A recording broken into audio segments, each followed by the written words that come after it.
subcommittee will come to order. I ask unanimous consent that the chair be authorized to declare recesses during today's hearing.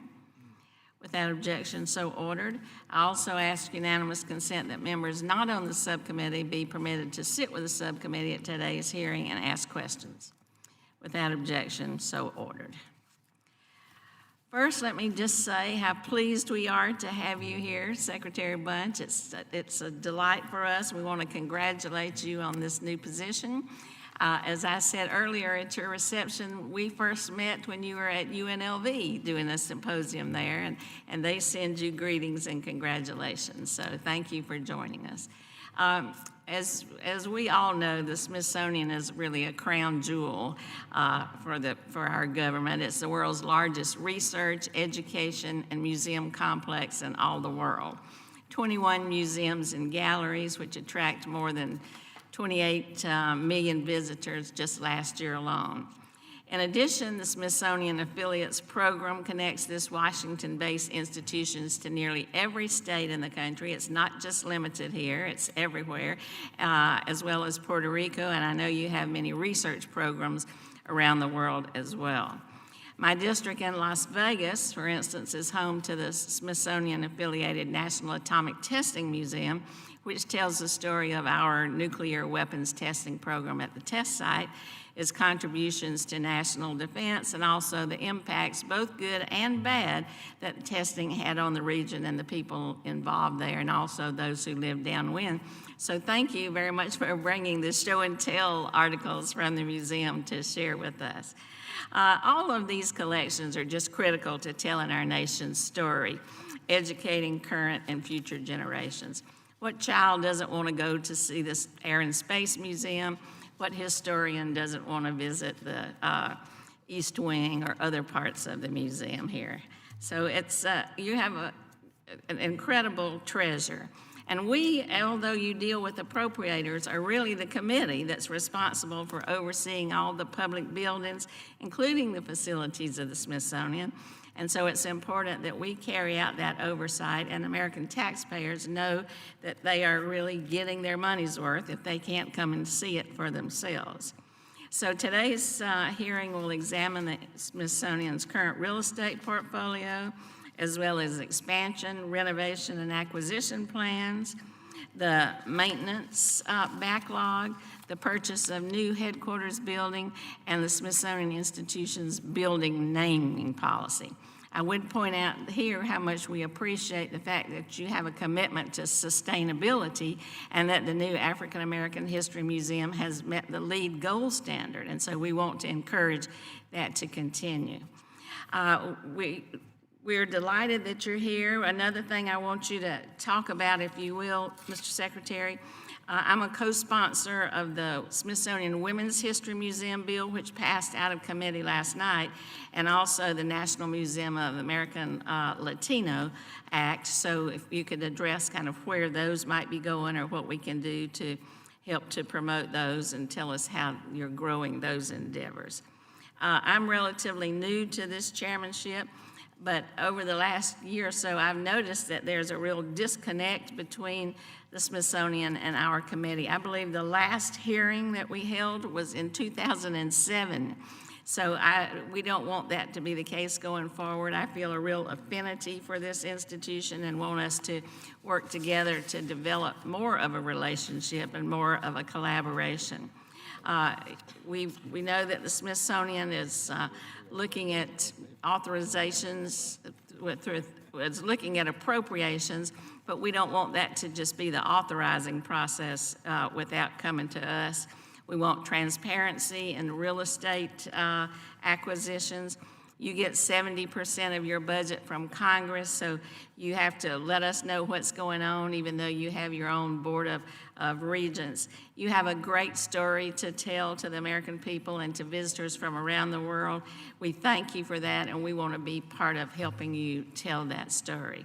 So I'll look forward to our discussion today, and I'll now recognize the ranking member, Mr. Palmer.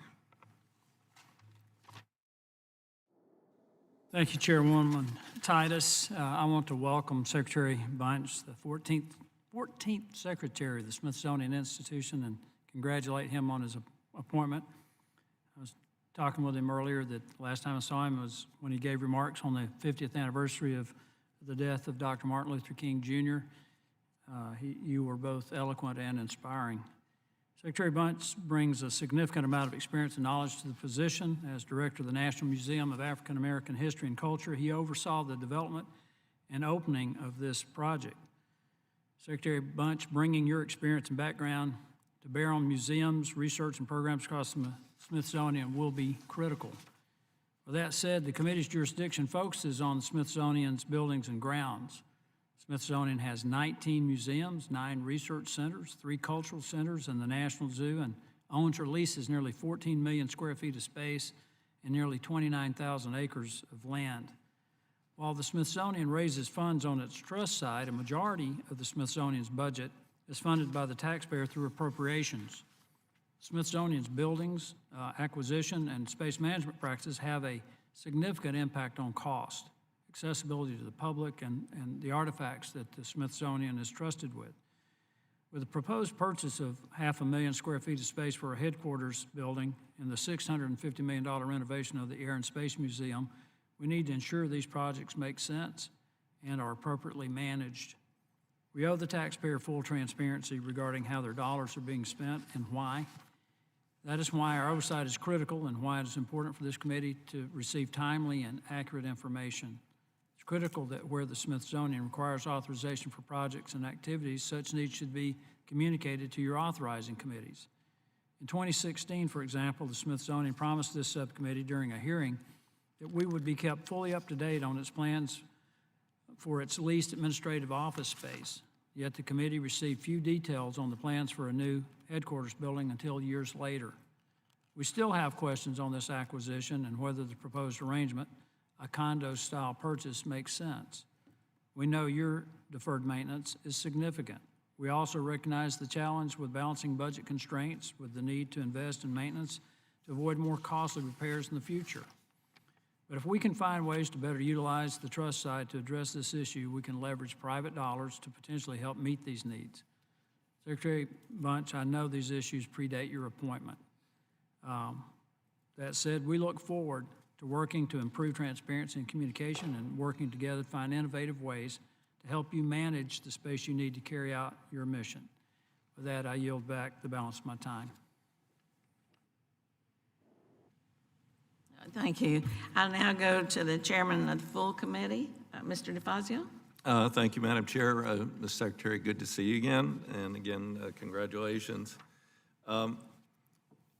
The chair raised a number of issues. I won't be repetitive of concerns that I have. I mean, in particular, I'm hoping that you're going to address what we're going to do with the maintenance backlog. I mean, over $1 billion, and you've had to relocate the headquarters out of the castle, and want to know how how we're going to get all this done and how quickly we can get it done and begin to pay that down.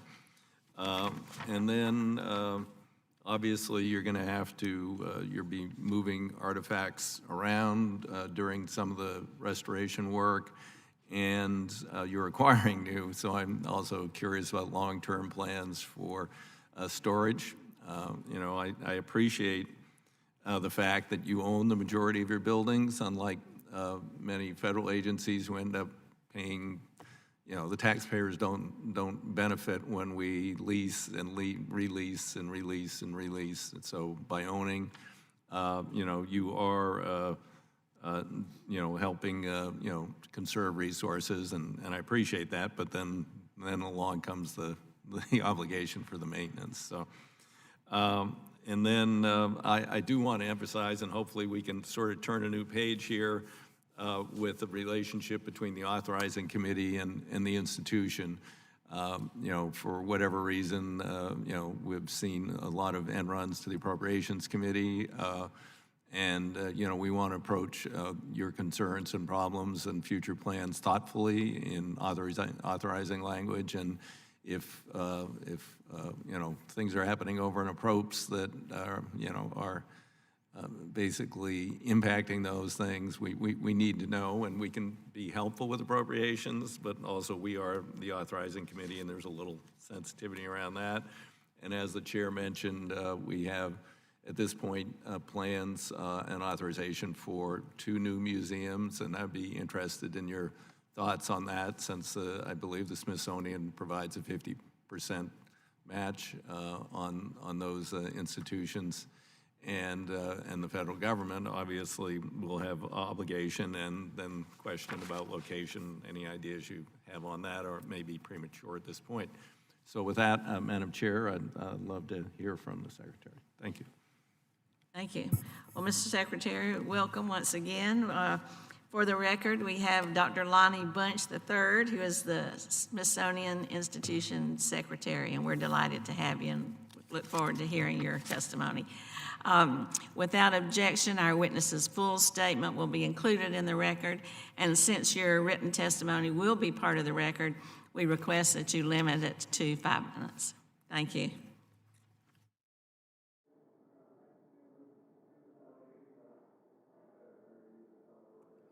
Is that now working now? Okay, thank you. My tenure as the 14th Secretary of the Smithsonian is just beginning. However, my relationship with the Smithsonian goes back to 1978, when I first joined the institution as a historian at the National Air and Space Museum. Then I served as the Associate Director for Curatorial Affairs at the National Museum of American History. And then finally, I was fortunate enough to be the founding director of the National Museum of African American History and Culture. I am pleased and humbled to assume the role of Secretary of the Smithsonian Institution, an institution that I love so much. But for most of our visitors, their first impression of the Smithsonian is of our iconic buildings on the National Mall, home to some of the nation's greatest treasures. What they may not realize is that the Smithsonian extends far beyond the mall. Since our founding, the Smithsonian has been a local, national, and global institution doing work that you might not expect.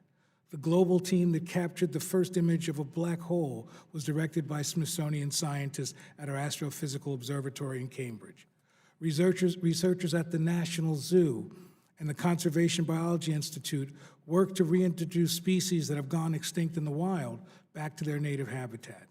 Experts at the Smithsonian Environmental Research Center track and monitor invasive species in every port in the United States. Though I've spent my entire career at the Smithsonian, I am constantly amazed because I'm learning new things about this wondrous institution.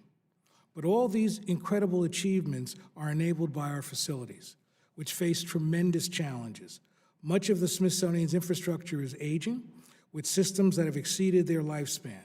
As a result, many of our facilities fall short of industrial best practices for their care and maintenance. This is the result of an accelerated growth in Smithsonian buildings that spans several decades. Currently, we have a maintenance backlog of just over $1 billion. A $1 billion backlog may sound insurmountable, but it's not. Since becoming secretary, I've had a chance to look at this with fresh eyes.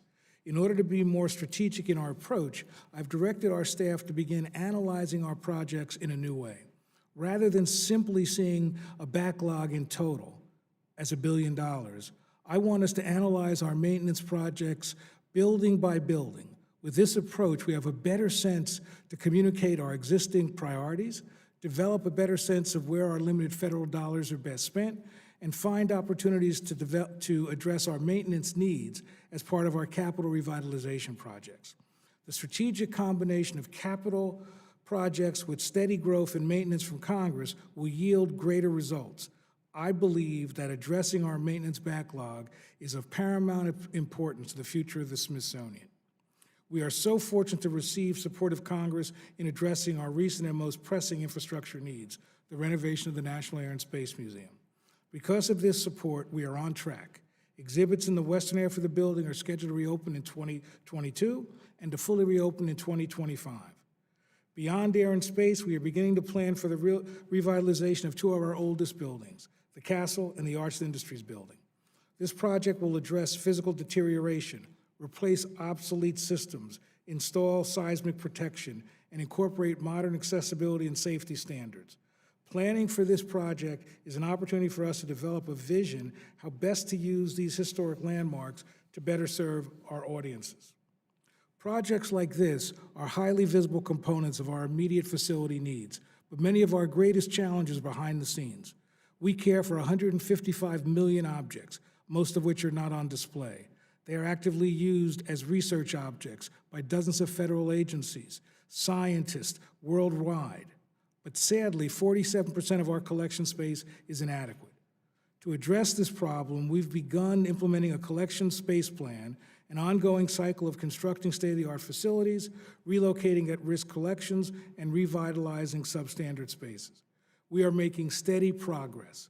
We recently finished a collection space building at the National Air and Space Museum, Udvar Hazy Center. It was immediately used as swing space to help us move the artifacts from the Air and Space as it's going under renovation. And when the Air and Space is completed, that storage space will allow us to remove many of the aviation collections that are in poor conditions at Garber. We've got a planning phase for additional pods at the Smithsonian Museum Center, Support Center, and for this project, we are collaborating with the National Gallery of Art to share construction costs and operations of this facility. This is a win-win situation for both institutions. But as we look at potential future facility needs, there are many knowns but many unknowns. We know that our collections will grow. Research continues to advance and history unfolds before our eyes. And to continue to tell the story of America, we need to continue to collect collections. But we also know that we have to protect those collections in light of the changing environment.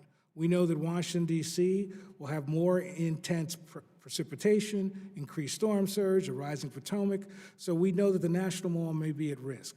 We've already implemented preventative measures. We've moved many of the archives of the National Air and Space Museum out to Udvar Hazy Center. We have relocated objects from the ground floors of the National American History Building, which is really the building most at risk. And when we look to build new buildings, we did what we did with the National Museum of African American History and Culture. We made sure that water protection measures were incorporated into the design so that the Smithsonian, if they are mandated to collect to build new museums, we want to make sure that climate considerations will be crucial.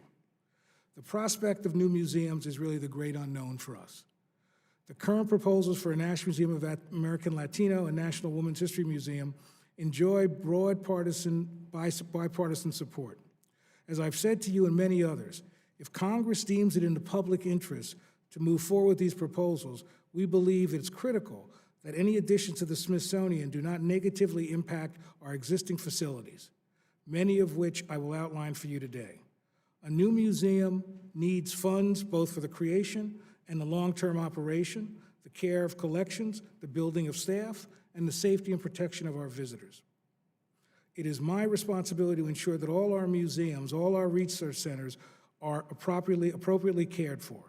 But I believe with proper support, we can create new museums that exceed our imaginations and build on the standards of excellence set by the Smithsonian. This desire for new museums reflects a need to ensure that our nation's cultural institutions provide a complete and inclusive representation of the American experience. We will work diligently to tell a broader, more complete narrative with the resources we already have. I'm proud of the work that we've done with the Latino Center and the Asian Pacific Center, and most recently, we've launched the American Women's History Initiative. All of these efforts work to make sure that the Smithsonian, beyond individual museums, creates programs, mounts exhibitions, and grows collections. The Smithsonian is the steward of the nation's museums, collections, exhibits, research, libraries, and educational resources. Our museums are powerful symbols of our shared cultural values. The buildings that line the National Mall tell the world what it means to be an American. Our cultural institutions are greater than the sum of their parts. They are more than bricks and mortar. Because of that, I thank you for taking the time to hold this hearing and making our facilities such a priority. It's a privilege to testify before you today, and I welcome any questions you have. Thank you very much, Mr. Secretary. We'll now move on to the members' questions. Each member will be recognized for 5 minutes, and I'll start by recognizing Mr. DeFazio. Thanks, Madam Chair. I have to meet with the head of maritime safety for the Coast Guard, so I appreciate your accommodating my schedule. So, Mr. Secretary, you have a little bit of a, Smithsonian obviously has kind of a split personality here when you get, 62% of the budget comes from the feds and 100% of the maintenance. And then, you've got to come up with the balance. But again, this points us back to, authorization appropriations. And, I've been an authorizer for 33 years, and we get a little sensitive about these things. And there have been a couple of instances that were of concern where, at one point, you purchased a building and then paid the trust back with federal lease payments, and then you sold it for a profit and put the profit in the trust, and then leased it back again. Again, all without sort of, I would say, proper oversight. And now you want to buy a new headquarters building, and you've asked the appropriators to allow the Smithsonian to use federal rent payments to pay the trust back for the purchase, but the building will be owned by the trust and not the federal government.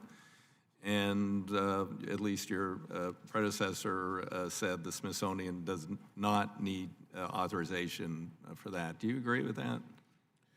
I think that what's clear to me is that the Board of Regents feels that they have great statutory authority based on the charter to enter into work with the trust that's for the mission of the Smithsonian. I think the most important issue for me is to say candidly, the Smithsonian has made a lot of mistakes in terms of communication, in terms of really working effectively with the authorizers. And the one thing I can say to you is, if I look at my career over the last 14 years, it's been clear that I've worked very well with Congress and I've really embraced transparency. So my notion is that the Smithsonian will not make those mistakes again. And one of the things I've done is I've asked the Smithsonian staff to work together, to bring together a group that will actually pull together a periodic white paper for members of Congress so that any issues that I think are important that need to be raised, you'll see them in a timely fashion. I am committed to making sure we don't repeat the mistakes of yesterday. Okay, well, I appreciate that, and it sounds like perhaps we can begin to turn the page here, and that would be good, because we want to be advocates for you and help with these issues. But as far as I know, the annual appropriations bills at this point, I mean, you are recognizing Congress has to have a role, not just the Board of Regents, are authorizing your leasing authority, and is that, do you understand that that's the way it has been working? Absolutely, that Right. we have statutory, you make sure that the federal leasing authority is something that you grant to us. Right, well, 40 USC 301 doesn't, allow for it to be sort of outside of the process. So I appreciate some recognition of that on your part. So at this point, I'm going to yield my time back to the chair for her more incisive questions, and I've got to run off and try and be an expert on maritime safety. So thank you, Mr. Secretary. Thank you, Mr. Chairman. We'll continue that too, but I'd like to go back to the backlog that you mentioned, the $1 billion backlog. You said it's not insurmountable and you have some plans to address it. Could you lay out for us kind of some of those plans, so how you're going to retire it, since we already provide, excuse me, about 70% of the overall budget? Can you go somewhere else for the money as you look at these programs in a more piecemeal fashion rather than just coming back for an additional appropriation? I think we're going to look at this in several different ways. What's important to me is that this is one of the priorities for the institution. It's crucial to our future. Seems to me that One, I do want to acknowledge the fact that you have helped us by giving us more resources to wrestle with our deferred maintenance and our backlog. That's crucial, and we're working now to think about what's the best strategy to do that moving forward. And what we realized is, one is to have a better systematic approach to what is our backlog, and to be able to understand what are the priorities so that we can really make decisions about today and for tomorrow. We also realize that one of the key things we have to do is, in addition to spending money for maintenance, is to make sure we're spending money on preventative maintenance. That for us, this is really the key, and we've really begun to rethink how we do that, to make sure that we can maintain the newest of buildings as well as many of the older buildings. Part of what we want to try to do is recognize that when we do our capital revitalization projects, that what we want to do is use those as a way to get at some of this backlog. If you look, for example, at what we're doing with the Air and Space Museum, that allows us, in addition to the rejuvenation of that building, it allows us to address more than $200 million of deferred maintenance. So we're looking at different strategies to do this. We also always look to see if there are private donors that can support us. But the truth of the matter is, very few donors are interested in providing for that kind of back-of-the-house, non-visible. But it doesn't mean that we can't think creatively about when we're looking for support for major exhibitions, can a part of that be peeled off to help with that? We're looking at a variety of ways to do that. But I think the systematic approach, really marrying the capital rejuvenation with backlog and really doing much better job of preventive maintenance will allow us to really take a good whack at this.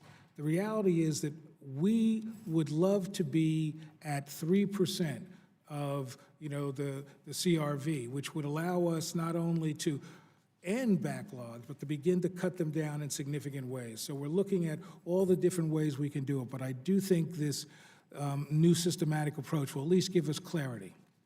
Thank you. I know at one point it was recommended that you do like 2.8%, and the reality was about 1%. We're at 1%. We're looking at what are other possibilities. I will go back to the chairman's questions about the statutory authorization for the purchase. Do you have an internal document that justifies that purchase, or have you just relied on this is the way it was done before, or have the appropriators said it's okay? Because at one point the House didn't agree with the Senate on what was going to be allowed for the Smithsonian to do in terms of this kind of condo arrangement. Well, I think what we're relying on is the sort of charter and the history of the Smithsonian. But what I'd like to do, for the record, is go back and have the experts who know this better than I prepare a response for you in that area. Because I'm a pretty good historian, but not a good lawyer. All right, thank you. We'll ask them to do that. Well, would you just address a little further the two new museums that are being proposed, and how do we find somebody like you to head up those efforts? Is that going to be possible? You flatter me. I think that it's important to realize that the Smithsonian, given the right resources, can make institutions that are magical. And I think we can find people that can do that. The question really is, can we really get the resources that are needed, both federal and private, to build the institutions, but also to maintain them? And can we do it in such a way that the Smithsonian continues to receive the resources it needs to maintain its current programs and current buildings? That's the challenge. With that done, there is no doubt in my mind we can make major institutions that will make the world proud. And in the meantime, though, you have initiatives going in both of those areas, I believe. What's key for me is my whole career has been about expanding the canon, making sure that the diversity of America is explored in many ways. And I'm very proud of what the Smithsonian has done. I think the Latino Center, which has been around for 20 years, has really done something crucially important. It has embedded curators in different museums who care about Latino culture. And as you know, in a museum, curators are the people that shape everything, even more than directors. And to have that support, congressional support that allowed us to do that, really does begin to make a difference. So My hope is that even if there isn't a museum, we will continue to make sure those stories are told very powerfully. And I'm very proud of the new, relatively new initiative on American Women's History Initiative, because I think it's crucial for us to recognize that we at the Smithsonian should not be telling stories about women just because they're separate stories. We should be saying that the story of women is really the best lens to understand what it means to be an American. So therefore, all the institutions that touch that as part of the Smithsonian should be doing that. And so this new Women's History Initiative is allowing us to do that. So the best part about that is that if there are museums, we now have people that are working in those areas, collections are beginning to be built. Obviously, they would be a foundation upon which any new museum would build. I know that's true in Las Vegas with the Atomic Testing Museum. There's a whole oral history project of women who were there, who are certainly in the minority, but who have an interesting story to tell. So, And I think it's so interesting that, because I've listened to that oral history project, and what it really tells you is how central they were to the project itself, right? And so that in essence, it's not an ancillary story, it's the central story. And that's what I'd like the Smithsonian to do when it comes to women's history. thank you. I may come back in a minute, but we'll move ahead. Who's this lady? Ms. Miller, will be recognized. Thank you, Chairwoman Titus, for having this today, and welcome Thank you. to our committee. I believe that art and science and culture are so very important, a part of human history. In my little state of West Virginia, people just associate beautiful trees and coal mines, but we have culture. We have Lebanese people, Italian people. There are still pockets of individuals that speak almost Elizabethan English. This culture is so important. I must say that I'm a little biased because I was a member of the West Virginia Commission for the Arts for a number of years. So what you do, I hold very dear to my heart as well. And I think it's very important for our future generations that they are able to share in our culture, our diverse culture, and the art, and just how we can educate people. And you know, now that we understand that STEAM education is so important and that the arts do hold a wonderful part to our lives. In your testimony, you mentioned disaster-resistant building design. Do you plan to include disaster-resistant building updates in your revitalization plans? Because the issue of sustainability is so important to me, as evidenced by the work we did at the National Museum of African American History and Culture, we have taken on a desire to make sure that everything we do is pointing us towards sustainability. We will look, as we're beginning to look at what we're redoing with the castle and the Arts and Industries building, we will look and see what are the things we can do to make it sustainable, to make sure that it's protected against disaster. It is early, so we don't have any plans, formal plans, but the goal, the commitment is to make sure that these buildings contribute a sense that the Smithsonian is modeling the kind of sustainability we expect. Can you tell us about how you're analyzing maintenance on a building-by-building basis? What we're looking at is, instead of saying, you know, we have $1 billion backlog and it's all lumped together, what I want to do is to be able to go through every system in every building so we know when they're at the end of their lives, where we are now, what are the ones that are most crucial. And that would then allow us to every year begin to make adjustments to make sure that we're spending our money at the most important parts of the institution's facilities that need to be preserved and revitalized. I think that by doing that, it'll also give us a discipline to be able to make sure that we're spending the time on preventive maintenance as well as fixing old lasting problems. Are you making progress in terms of prioritizing that funding? I think we are. What we've done is I've asked the staff to really make this the priority, and so we're working on pulling that data together. I don't have it yet, but it's something I've asked the staff and I will have. You know, even in your own home, you put the date on the hot water tank when you replace it. You put the date on the furnace so you know when you've done work on your roof. I'm sure it's the same, just millions of dollars larger. What are some of the maintenance challenges that you foresee in the next couple of years? Well, I think the biggest challenge is that for so long, the Smithsonian has created new facilities with not corresponding maintenance support.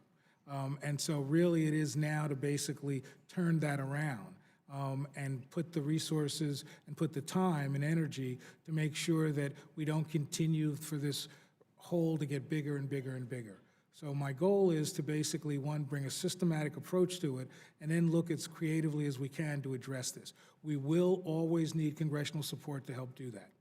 Absolutely. And can you tell us about the specific changes that you plan to make in revitalization of the castle and the arts and industries buildings? I think it's early in the work to be able to be very specific, except I can say that the Arts and Industries Building and the Castle are two of the buildings that mean a lot to me. The Arts and Industries Building, as you know, has spent a lot of money to take care of the exterior, that we've given stability, the roof is strong, but it's still a shell. And at this stage, what we're doing is we're testing the use of it. We did the installation, my installation in there. We've done things with the Folklife Festival. We want to see how that space can be fixed and how it can be used. The challenge is that we still have to fix all the internal systems. There are issues of accessibility, safety that have to be addressed. But what we're doing is we're putting together a team of people that are looking at the 275th anniversary of the Smithsonian. And what we want is we want the exhibition to be in that building, and we want to use that to begin to actually move pieces in that'll make that building more useful again and usable and test what we can do. The truth of the matter is the Arts and Industries Building is still a major work in progress because there's so much that needs to be done. In terms of the castle, I think we are really at the preliminary stages. What I've asked is that I want to look at the castle as more than an office space.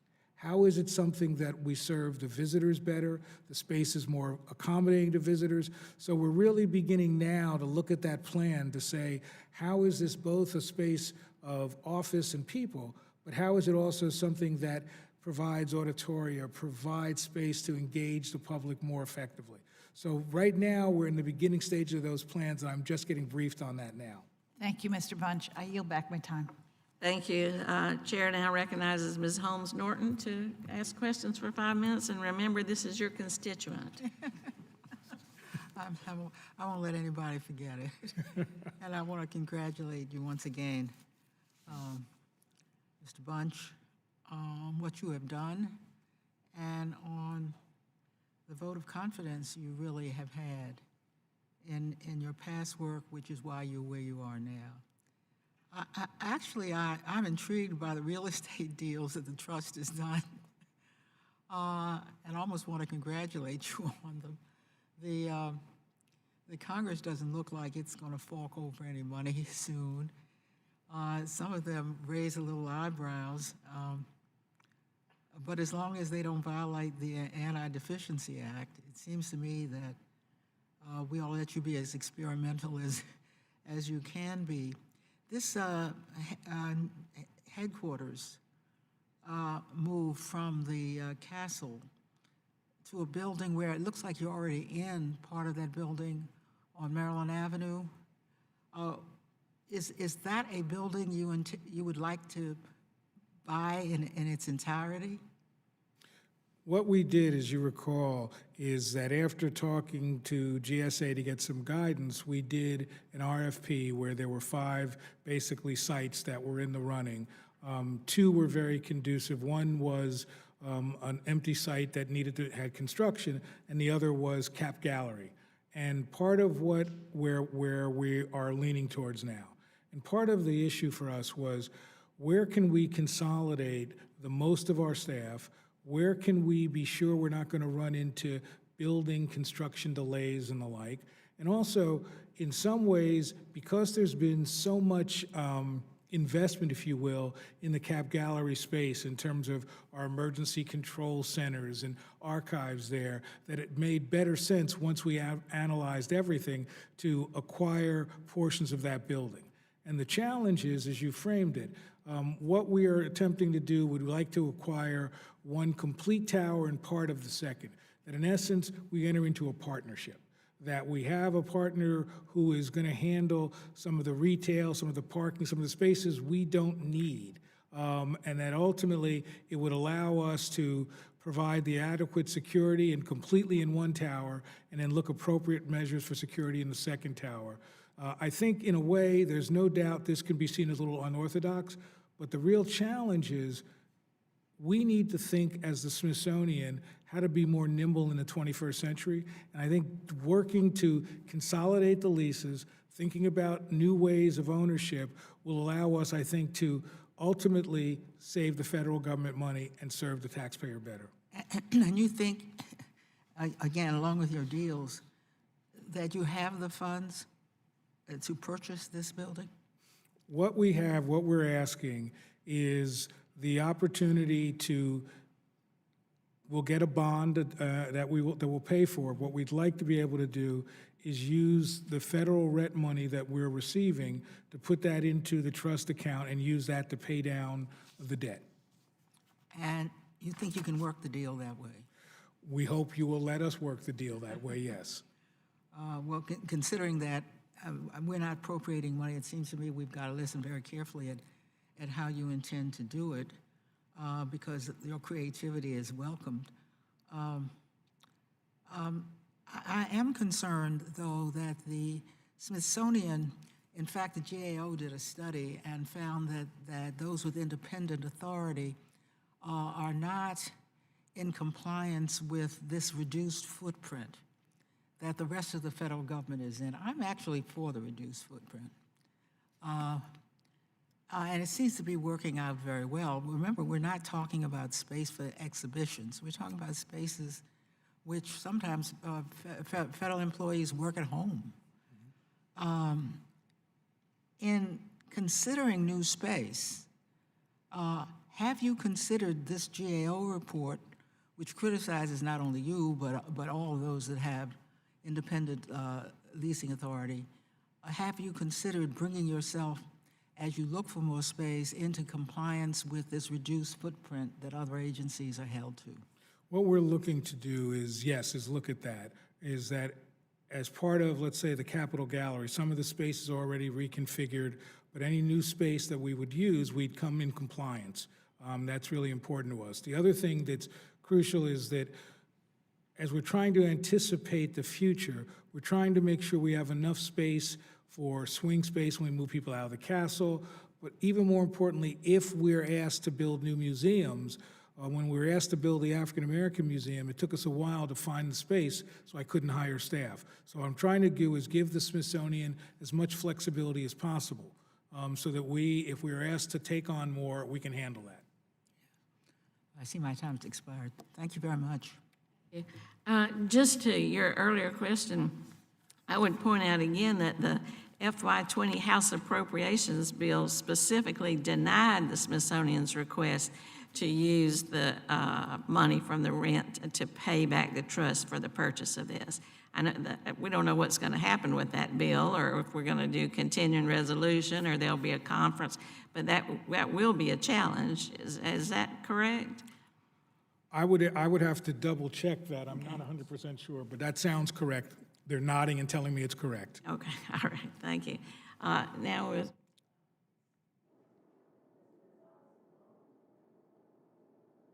Thank you, Madam Chair, and good afternoon. First, I want to discuss the proposed National Museum of the American Latino that HR 2420 has already 244 co-sponsors as we speak. And having the experience of the National Museum of African American, I would like to know what kind of impact a museum like this and the Women's Museum can help us out. I'm sorry, I didn't hear the last part of what you said. I apologize. I support the National Museum for American Latino.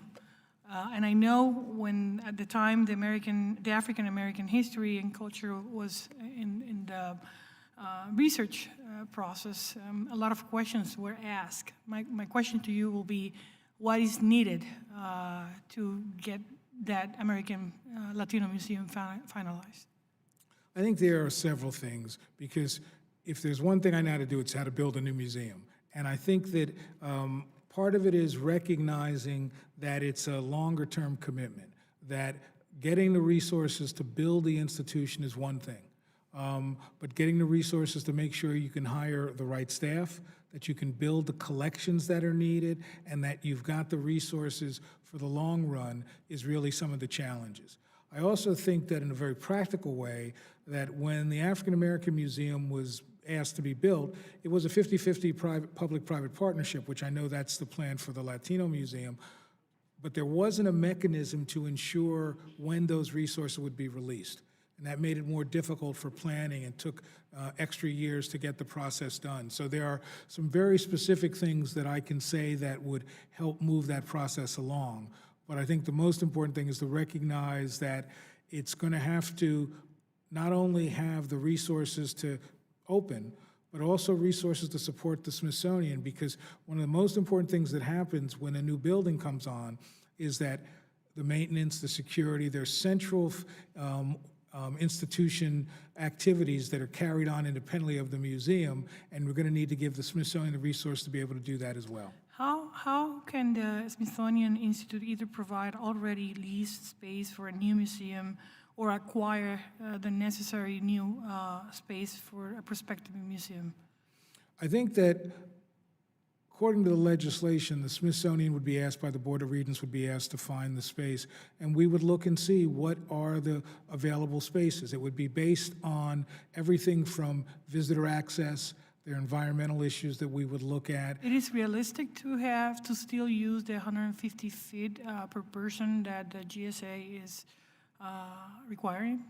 It's hard to use that for a museum itself. It's easier for office space, but it's harder to use that for a museum. In the last Congress,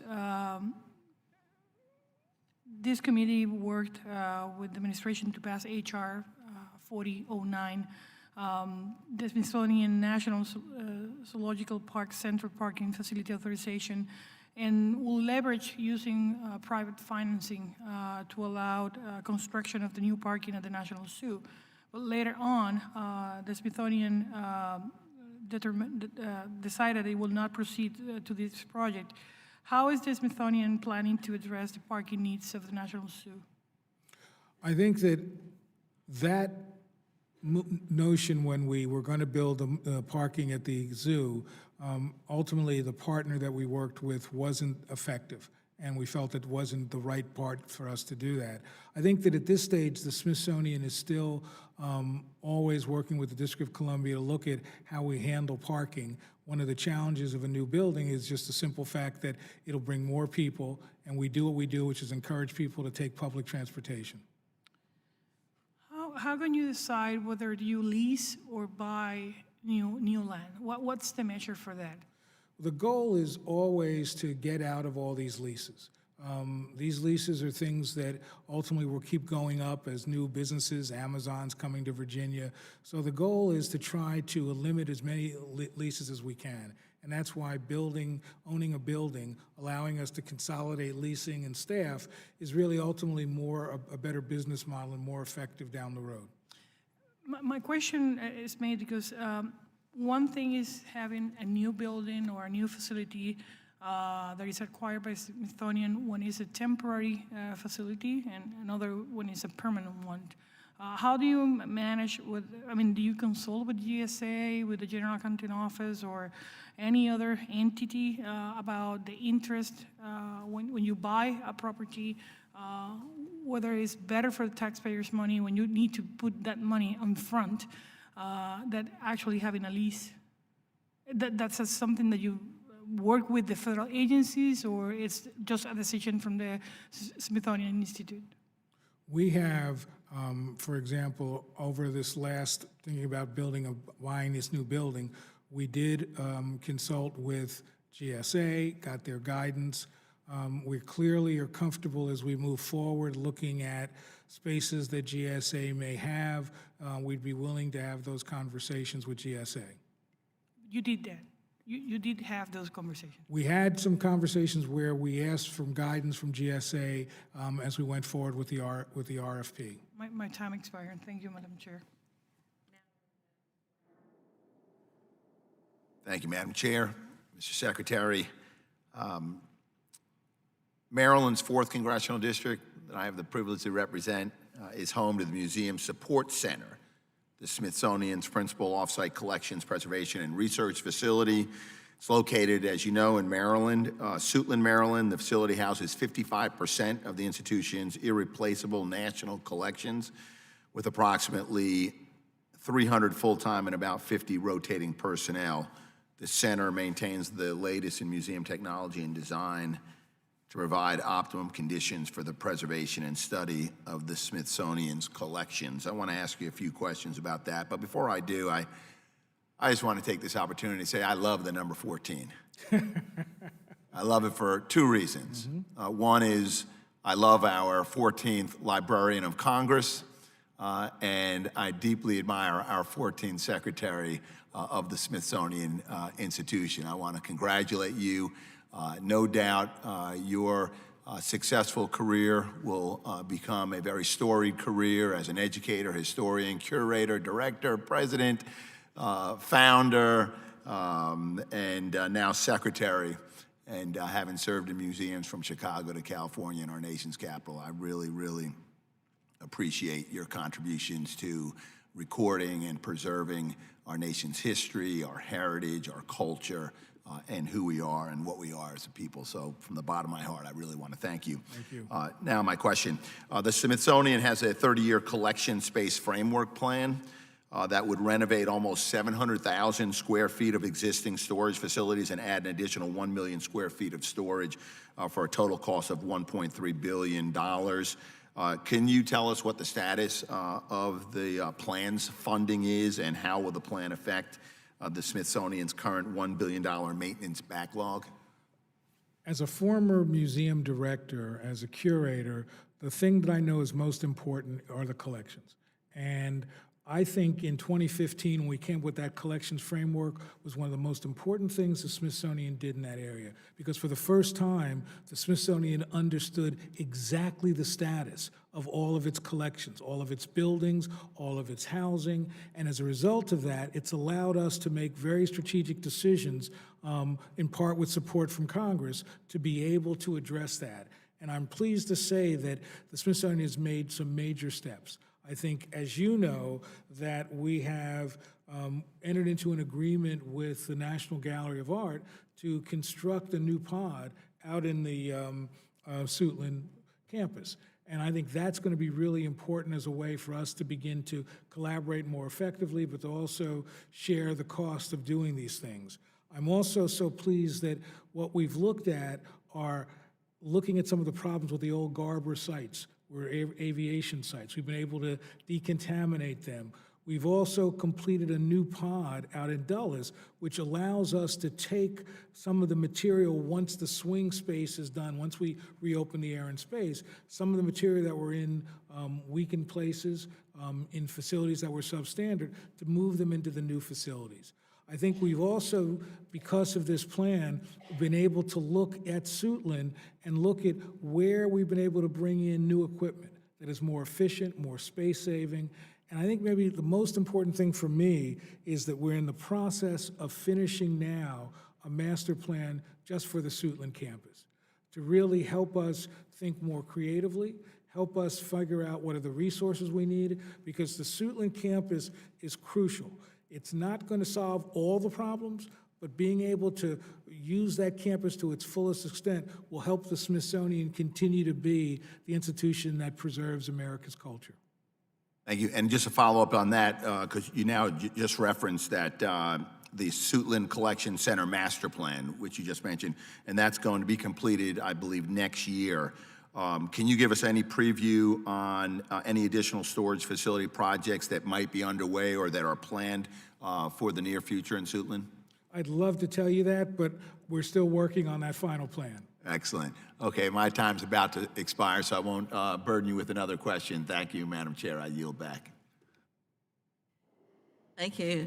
I apologize, Mr. Secretary, that more of us are not here. Some of our members are in impeachment hearings right now. Not that that's more important, but that's where they are. I would ask, does anybody have any additional questions? I do have an additional question then, Madam Chair, thank you. So according to the fiscal year 20 budget request to Congress, the Smithsonian is only requesting $6.5 million for the facilities capital program at the Suitland Collection Center, $5.5 million for revitalization, $1 million for planning and design. I think that's on page 10. The total request for the facilities capital program in fiscal year 20 was $210 million. So do you believe that $6.5 million is sufficient funding for a project that should be prioritized? I think that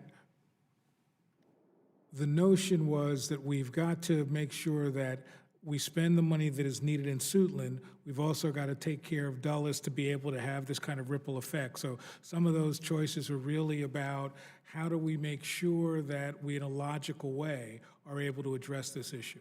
I think that I will go back and relook at that and make sure I understand that more fully, but that's my understanding. Thank you. Madam Chair, I yield back. Ms. Gonzalez Colon? Thank you, Madam Chair. Just get one extra question is, I do know how important it is for the American people to access the collections of the Smithsonian, but I also know that many people cannot afford to pay a ticket to Washington, D.C. and actually get the opportunity to visit those museums. And coming from Puerto Rico, I mean, we do have a lot of those people. What is the Smithsonian doing to allow access for those collections for people living in rural areas or areas that are not in Washington, D.C.? One of my priorities as secretary is to realize that the Smithsonian should touch every school and every home. And one of the ways to do that is by really embracing the virtual Smithsonian, to really think about how do you create something that is not the virtual Museum of American History or the virtual art museum, but is the Smithsonian that allows the public to both have access to those amazing collections, but also the expertise of the scholars at the Smithsonian, and how to make sure that those collections also begin to shape the educational opportunities of students. So I think that one way is to really think with the new technologies, how does the Smithsonian virtually touch everyone? But then it's also building on things we do even better. I think that the Smithsonian Traveling Exhibition Services, which goes around the country, really does serve so many communities, large urban communities and also small rural communities. Projects like the Museum on Main Street, which brings stories to rural communities in sites that might not traditionally be seen as museum sites, is really an important contribution. I think the final piece is for the Smithsonian to work more effectively with its affiliates program. There are hundreds of institutions around the country that are affiliated with the Smithsonian. Let us do a better job of utilizing them as places to bring content, to bring collections, and that would allow the Smithsonian to extend its reach. So I'm committed to the kind of virtual Smithsonian and recognizing that our goal ought to be to touch every home, to touch every school. Thank you for your service. Well, thank you very much for being with us today, Mr. Secretary. I would just ask you in closing two things. One, you can tell from a number of members of the committee that there's concern about this new purchase because it is outside the box, and we want to be sure that it's properly authorized. It's not going to run into trouble down the road. So will you loan us your gentleman in the blue shirt to meet with our staff to answer some of those questions, and then we won't have to go into them today with you? Absolutely. Or whoever is appropriate, but he seems to nod or shake whenever something is asked. And my second request is that you will just look to us and have us be a partner with you and not just focus everything on appropriations, but remember that we are here and this committee wants to be engaged and we want it to be a positive, collaborative relationship. I agree. My history has been a good collaborative relationship throughout Congress, and I will continue to do that. Well, thank you very much. Thank you. All right, let me get back to the script here. I want to do this officially.